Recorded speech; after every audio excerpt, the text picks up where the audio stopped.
אפשר לקבל את תשומת הלב. תודה רבה. אנחנו מדברים כל הזמן על מילים גבוהות כמו גיבוש ועזרה הדדית. צריך לבוא לידי ביטוי עכשיו. אז בוא נאמר, ולא עשיתם שני מקצים קודמים, עכשיו אני רוצה לראות אתכם פייטר. אתם כמו עכברים עכשיו שחופרים את הבור שלהם. רק עבודה, אין דיבור. דיברתם יותר מדי עד עכשיו. אנחנו זמן גג עכשיו.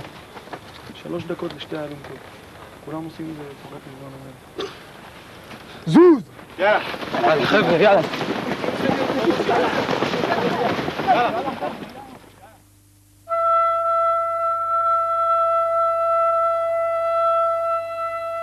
בשבת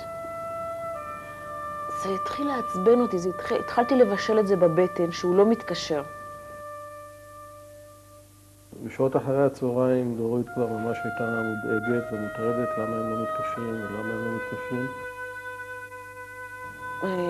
פינון ישב במטבח ואני כבר התחלתי ללכת מחלון לחלון. בחדשות של 7 או 6 בערב שמענו על מטייל שחולץ במצב קשה מנחל הזוויתן. פתאום דופקים בדלת ונכנסים, כי הדלת היא פתוחה. נכנסים 2 שוטרים. הבנתי שכשמגיעים שוטרים בקבוצה שהם הגיעו, אין דבר אחר אלא שהוא נהרג.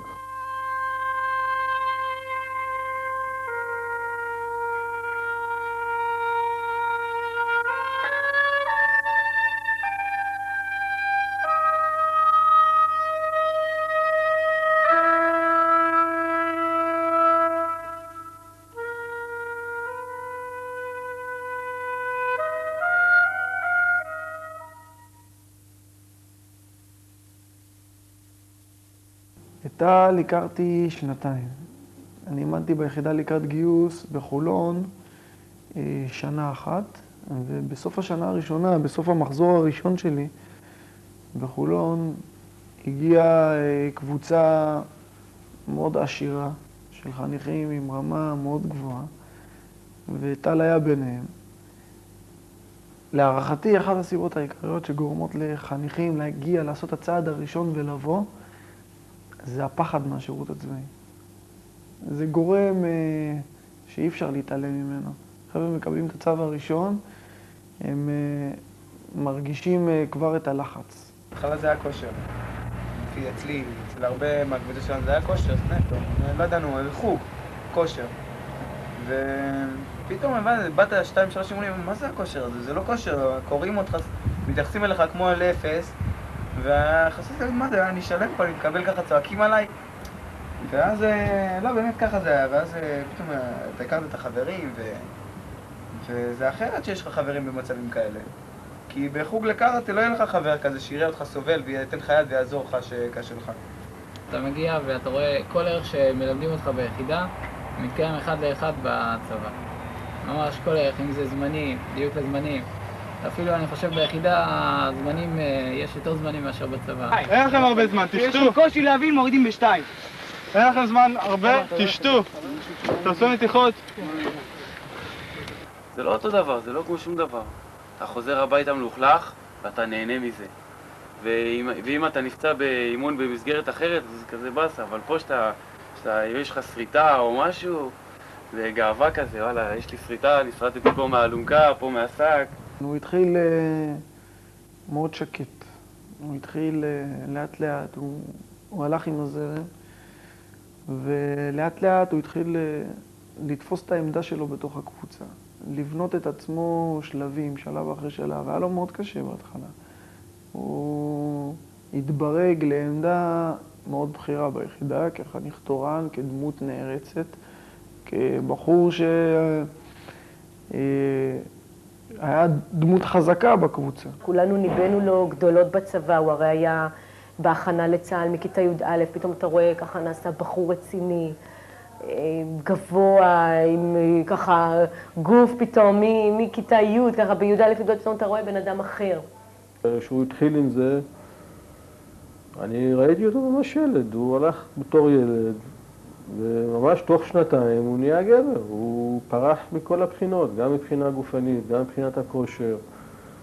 הוא נהיה גבר צעיר. אם בט' וי' הנושא הלימודי לא היה בראש מעייניו, אז בכיתה י"ב אני זוכר מהציונים שלו שהוא הרבה יותר השקיע והרבה יותר היה חשוב לו הלימודים, וזה חלק מהבגרות שהוא עבר, והשינוי שהוא עבר. וסך הכל תעודת הבגרות שהוא לא זכה לראות אותה, אבל סך הכל תעודת הבגרות שלו מעידה יותר מכל שבאמת הבחור היה מבחינה לימודית השקיע וידע להגיע לקו הסיום בצורה מכובדת. אנשים אומרים שזה אולי פסה, אני מאוד אוהב את החבר'ה הצעירים שרוצים לתרום למדינה, החבר'ה שמדברים בשפה שלחלק היא נשמעת שפה כזאת גבוהה, שלמען המדינה וציונות וכו'. אני אוהב לשמוע את החבר'ה האלה, ואני אוהב לראות שהם באמת מזיעים ונותנים הרבה מעצמם בשביל להגשים את עצמם בצבא ובשביל המדינה.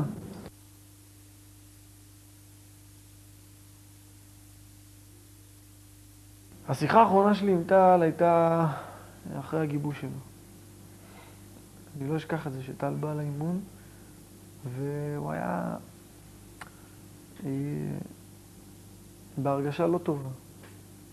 הוא הגיע אחרי הגיבוש, ואמרתי לו, נו, טל, איך היה הגיבוש? הוא היה מאוד ביקורתי כלפי עצמו. אני לא יודע, אני חושב שיכלתי להשקיע יותר, אני לא חושב שהשקעתי מספיק. ביום השני, כשהוא היה איתי, אז זה הקטע שאני זוכר יותר מכל מטל. איך בנקודה הזאת בגיבוש, איך הוא התבלט, איך הוא הגיע לרמות השקעה שאתה לא רואה אותו קודם, ושהתבטא בהישגים שלו בגיבוש, אם בציונים שההורים שלו קיבלו רק לאחר מותו, ואם במה שאני ראיתי שהוא הגיע בכל המקצים, כמעט ראשון או תמיד בין הראשונים, ושחב באלונקה ראשון. אני דיברתי עם החבר'ה האחרים, סיפרו לי שטל היה ראשון בכל, והוא דחף ונתן מעצמו, והוא היה פשוט תותח בגיבוש. לא צריכה להיות שום בעיה, טל עובר את הגיבוש הזה. ואת זה טל לא יכל לראות בעצמו. הוא בא אליי ונתן לי לראות רק את הדברים הלא טובים שקרו לו. מאיפה טל קיבל בעצם את המוטיבציה להגיע לצנחנים? כפי שאני יודע ומכיר אותו, הוא כמובן ידע שאני הייתי בצנחנים, וגם אחי היה בצנחנים. והוא ראה גם שאני מדי שנה עושה את המילואים איפה שאני עושה. והוא לא אמר את זה, אבל אני מתאר לי שזו הסיבה העיקרית שהנחתה אותו ללכת בכיוון הזה. אני בהחלט חושב שיש משהו מן הניסיון להמשיך מסורת מסוימת, כן? טל רצה להצליח, הוא רצה להשיג את המטרות שלו, הוא רצה להיות כמו הדוד או כמו האבא, אין ספק. ועל זה הוא היה ראוי גם להערכה.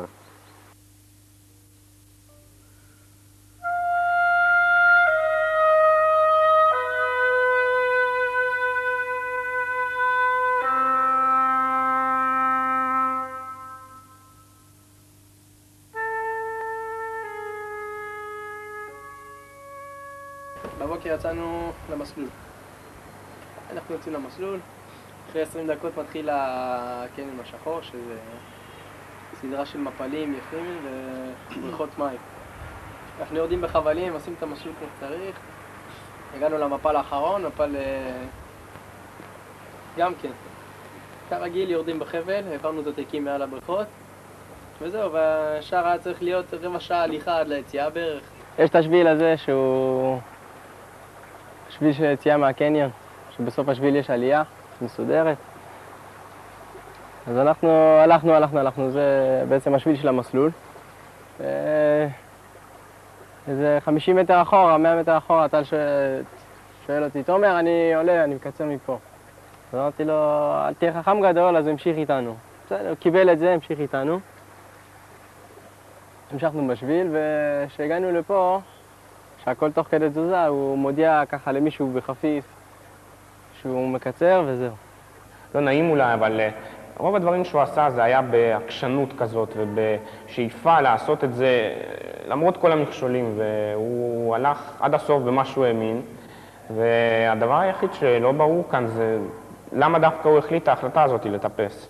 כי בסך הכל ברגע שהוא מחליט אותה סופית, ברגע שהוא מחליט סופית החלטה כזאת, ועד שהוא מבצע אותה, זה ברור כבר שהוא יעשה את זה. כי זה טל, אין מה לעשות, אם הוא מחליט אז הוא עושה עד הסוף. הלכנו פה זה השביל הבסיסי שהולכים בו, בתוך הנחל. אז משם יש משהו שנראה כמו עלייה מתונה, שמתחיל לעלות על הקיר הזה של הקניון. אז מעריכים שהוא התחיל ללכת פה על המתון הזה, והמשיך לשם, יש כאילו שבירה עוד פעם שמאלה, גם מתון. וזהו, ורק הסוף כאילו הוא תלול. זה מה שמעריכים שהוא התחיל לטפס. איפה הוא נפל בדיוק, באיזה נקודה או משהו כזה, אף אחד לא יודע. איפה שטל קיצר, זה לא היה אמור להוביל אותו לסוף המסלול. היה אמור להוביל אותו למעלה, לסוף הקניון, לא לסוף המסלול. ומשם הוא כבר היה צריך לדעת איך להסתדר, להגיע. והיינו רואים אותו על סף הקניון. כשהגענו למעלה. ולא פגשנו אותו והוא לא הגיע, אז החלטנו מתפצל, חשבנו שנתפצל. ארבעה חבר'ה יישארו פה, בסוף העלייה, ועוד שניים ילכו לחפש אותו לאורך הצוק, על הסף של הקניון. חזרנו ופתאום מישהו רץ מלמטה מהקניון בעלייה וצועק, יש פצוע למטה בקניון, צריך להזמין אמבולנס, צריך להזמין חופשי. אז אני רצתי לפה למטה ישר. עד שהגעתי, עדיין לא ידעתי שזה טל בדיוק, אבל שככה במבט ראיתי את המכנסיים שלו וזיהיתי שזה טל לפי מכנסיים. התאונה לא קרתה בזמן המסלול ולא קרתה בגלל המסלול, המסלול הוא מסלול מוכר. תאונה לא קשורה לשום פעילות שעשינו שיכולה להיות מסוכנת או משהו כזה. פשוט, עם כל הצער שיש לי להגיד את זה, אבל טל פשוט קיצר בדרך שהיא לא אמורה להיות. וזה הגורם הפשוט והיחיד שגרם לתאונה. אנחנו מקווים שממש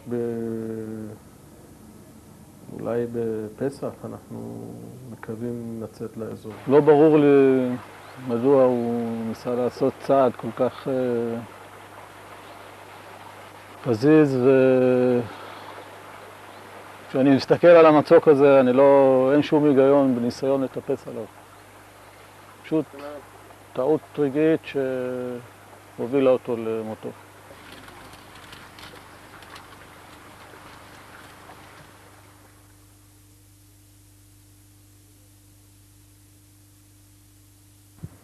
איך זה לחיות במצב שגידלתי ילד 18 שנים והוא נלקח ממך? זה קשה מאוד. קשה מאוד, זה קל להגיד, אבל זה מאוד מאוד קשה בפנים, בלב שלי. יולדים ילד, מחנכים אותו, ומחנכים אותו טוב, ומשקיעים בו. ובשנייה אחת הכל נקטע. אין יום שאני לא רואה אותו מולי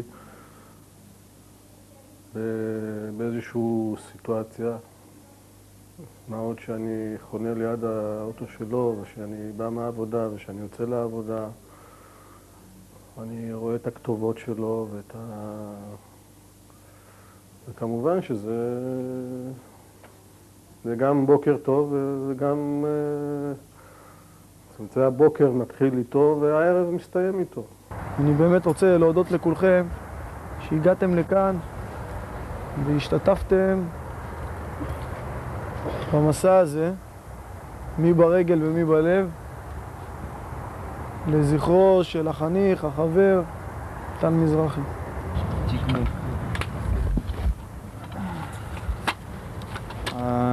מה שאני חושב, שעמדתי פה עכשיו, שטל היה אמור להיות איתנו במחלקה היום. ומקודם דיברתי עם שאר החיילים, וחשבנו על זה, איך החיים במחלקה היו נראים אם טל היה שם איתנו בפריקס. ובמקום זה הגענו למסע לזכרו. קשה לי, קשה לי, קשה לי.